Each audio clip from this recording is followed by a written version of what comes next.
व्यापाऱ्यांनी या ठिकाणी जी भूमिका घेतली ती सुद्धा राजकीय भूमिका आहे।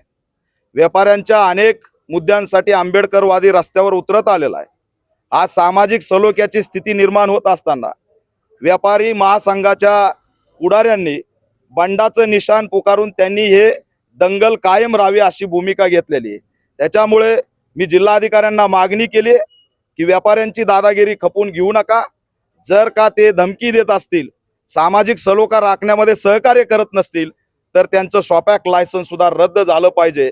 आणि ग्रामीण भागामध्ये दलितांवर अत्याचार झाल्यावर सामाजिक बहिष्कार टाकला जातो, त्याच धर्तीवरती परभणीमध्ये व्यापाऱ्यांनी शहरी व्यावसायिक बहिष्कार टाकलाय का, हा प्रश्न सुद्धा मी या माध्यमातून विचारून त्याची चौकशी झाली पाहिजे असा सुद्धा आरोप मी करतोय। ज्या लोकांनी हे केलं, म्हणजे दगडफेक केली, हे सगळं केलं, मात्र काही जे लोक जे होते प्रशासनाला सहकार्य करणारे होते त्यांच्यावरही गुन्हे दाखल करण्यात आलेले आहेत।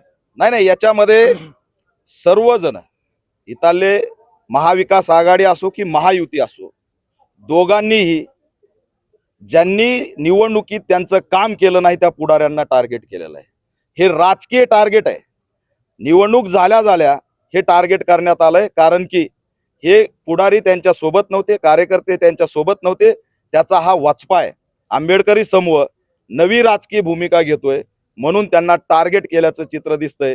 दुर्दैव आहे की संविधानाच्या वाचवण्यासाठी आम्ही बंडू जाधव यांना या ठिकाणी खासदार केलं, पण दुर्दैवाने आज ते त्या व्यापाऱ्याच्या बाजूने भूमिका घेत आहेत। आमदार सुद्धा व्यापाऱ्याच्या बाजूने भूमिका घेत आहेत, पण ही चौकशी करत नाहीत की आंबेडकरी समूहाने ते फोडलंय का। आमच्या राज्यामध्ये दगड मारण्याची ट्रेनिंग गडावरती नेऊन कोण देतं? शेलू आणि जिंतूर भागामध्ये ते केडर किती वाढलेलं आहे। आमच्या आंदोलनात हे लोक घुसून जर त्यांनी तोडफोड केली असेल तर याला जबाबदार तेच आहेत। याची सखोल चौकशी झाली पाहिजे। भीमसैनिक असं कृत्य करणार नाहीत, त्या ठिकाणी कुणीतरी घुसखोरी केलेली असा सुद्धा थेट याच्यामध्ये आरोप आहे।